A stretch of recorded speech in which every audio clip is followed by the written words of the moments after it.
टी20 cricket का रोमांच एक बार फिर शुरू होने वाला है। रोमांच, एक्शन और ड्रामा, ये सभी चीजें एक बार फिर क्रिकेट फैंस को एशिया कप में देखने को मिलेंगी। जून 2024 में हुए वर्ल्ड कप के बाद से ये सबसे बड़ा टी20 इंटरनेशनल टूर्नामेंट है। इस बार एशिया कप यूएई में हो रहा है। इस टी20 टूर्नामेंट में पाकिस्तान, अफगानिस्तान समेत 8 टीमें हिस्सा ले रही हैं। टूर्नामेंट में भारत अपने अभियान की शुरुआत 10 सितंबर से यूएई के खिलाफ करेगा। ये match Dubai international cricket stadium में शाम 7:30 बजे शुरू होगा। टीम इंडिया की चाहत पहले ही मैच में यूएई पर बड़ी जीत हासिल करने की होगी। भारत का एशिया कप में रिकॉर्ड अच्छा रहा है, तो टीम इंडिया के इस मैच से पहले आइए जानते हैं यूएई के खिलाफ कैसा है भारत का रिकॉर्ड, दोनों टीमों की कैसी होगी प्लेइंग 11 और पिच रिपोर्ट का हाल भी। सबसे पहले शुरुआत करते हैं दोनों टीमों के बीच हेड टू हेड रिकॉर्ड की। भारत और यूएई के बीच अब तक एक ही टी20 मुकाबला हुआ है और यह मुकाबला भी 9 साल पहले खेला गया था। भारत और यूएई के बीच 2016 एशिया कप के दौरान एक टी20 मुकाबला खेला गया था, जिसमें भारतीय टीम 9 विकेट से विजेता रही।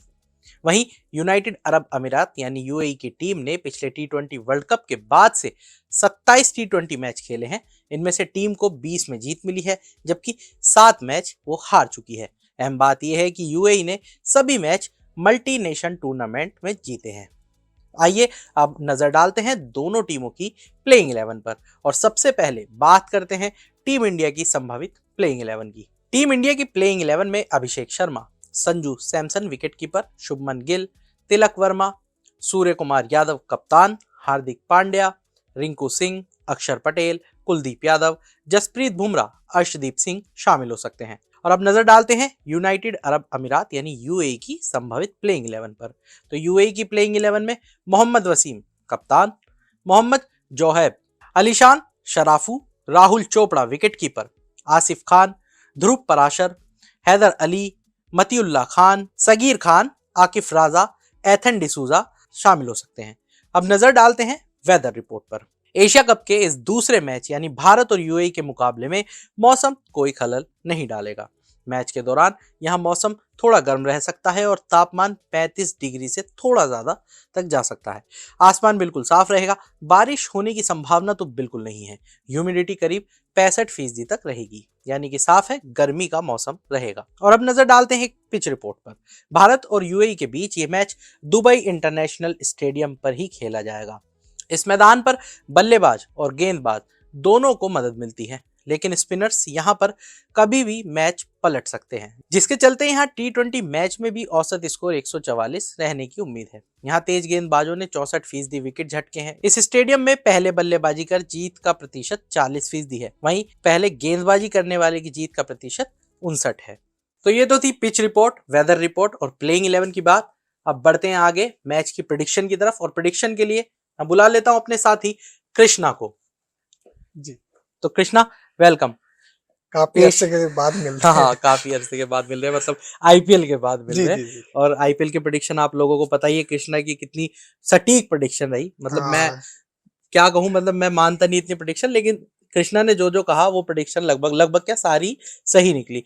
तो अब एशिया कप पे आते हैं और भारत का मुकाबला यूएई के साथ। प्रेडिक्शन वैसे कुछ हद तक मुझे लगता है भारत ही होगा क्योंकि दुबई के आंकड़े ना भारत के बहुत अच्छे हैं। टी20 वर्ल्ड कप भी हुआ था, तब देखा गया था ऑस्ट्रेलिया के खिलाफ। आपने जैसे पिच रिपोर्ट की बात की है कि स्पिनर को मदद मिलती है, स्पिनर कभी भी मैच पलट सकते हैं। बिल्कुल। और जब देखा जाए कि अक्षर पटेल अच्छे ऑलराउंडर हैं, बाकी देखो ऑस्ट्रेलिया के खिलाफ उनके आंकड़े देखे गए थे कि सेमीफाइनल में उन्होंने विकेट भी निकाले थे, लेकिन हालांकि फाइनल में वो पिट गए थे, लेकिन मैच उन्होंने एक अहम विकेट भी निकाल के दिया था।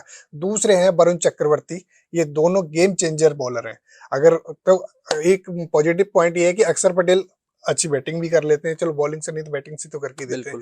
बाकी ओपनर देखो, अब इस बार टी20 की मुझे बहुत अच्छा कॉम्बिनेशन लग रहा है कि दोनों ही टीम, हालांकि यूएई का इतने अच्छे रिकॉर्ड रहे नहीं, एक ही मैच खेलने को मिला है भारत के खिलाफ, लेकिन देखा जाए तो भारत के जो विस्फोटक बल्लेबाज हैं, तो उनकी देखो ओपनर से अभिषेक शर्मा, अगर एक भी बैट्समैन चल जाए तो भाई 200 से आंकड़ा पार कर सकते हैं। लेकिन दुबई के आंकड़े इतने अच्छे हैं, पिच के आंकड़े इतने खराब हैं कि भाई हाई स्कोर मैच नहीं हुआ। क्योंकि पाकिस्तान के खिलाफ हमने देखा था कि 120 भी शायद 120 था वो भी डिफेंस कर लिए थे पाकिस्तान, क्योंकि पाकिस्तान में बैटरों की कमी नहीं थी, क्योंकि एक से बढ़कर एक बैटिंग थी। लेकिन देखा जाए कि पाकिस्तान जब क्या कहती एंड मौके पे जो उन्होंने अपना गेम बिगाड़ा था, वो अभी यूएई के साथ देखने को मिल सकता है, क्योंकि यहाँ में स्पिनर अच्छे हैं, पेसर का हमारा वर्ल्ड क्लास बॉलर हैं बुमराह, जसप्रीत बुमराह, अर्शदीप T20 के अच्छे बॉलर रह चुके हैं, वर्ल्ड कप में इनका हाईएस्ट विकेट टेकर भी रह चुके हैं। तो देखा जाए ज्यादा चांसेस हैं भारत के जीतने के। भारत का पास स्पिनर भी अच्छे हैं, बैटिंग ऑर्डर भी उनका बहुत अच्छा है, और देखा जाए पेसर तो वर्ल्ड क्लास है, क्योंकि बुमराह का कोई कंपैरिजन नहीं है। और दूसरा बॉलर उनको साथ देने को मिला अर्शदीप, वो बहुत स्टार बॉलर है। तो इस मैच में टॉस पे बात करी जाए अगर, तो क्या टॉस अगर देखो कितना टारगेट चेजिंग है, अगर तो इंडिया अगर पहले बैटिंग करती है तो मुझे लगता है 150 से अबव जा सकता है, अगर इंडिया पहले बैटिंग करती है। अगर वही मतलब दूसरी टीम अगर पहले बैटिंग करती है तो मुझे लगता है 120 110 के अराउंड वो समेट सकते हैं, क्योंकि बॉलर बहुत अच्छे हैं इंडिया के पास। तो ये रहा टारगेट। तो चलिए, ये तो रहा इंडिया और यूएई के मैच की प्रेडिक्शन और पूरी पिच रिपोर्ट और वेदर रिपोर्ट, सब कुछ, प्लेइंग 11 भी। तो दोस्तों, अब हम एशिया कप पर, आईपीएल की तरह ही एशिया कप के लिए भी हम अपनी खास सीरीज लेकर आ रहे हैं, और आपको हर मैच के प्रेडिक्शन, प्लेइंग 11, पिच रिपोर्ट, और साथ ही साथ कृष्णा का एक्सपर्ट कृष्णा, साथ ही साथ कृष्णा की जो एक्सपर्टीज है वो भी आप जान पाएंगे। और हमारे साथ लगातार एशिया कप के मैच की जानकारी के लिए जुड़े रहिए। तो आज के इस वीडियो में इतना ही। बाकी तमाम बड़ी खबरों के लिए जुड़े रहिए मनी कंट्रोल हिंदी के साथ। आप हमारे यूट्यूब चैनल को सब्सक्राइब करें, फेसबुक पेज को लाइक करें, और व्हाट्सएप के जरिए भी आप हमसे जुड़ सकते हैं। तब तक के लिए धन्यवाद।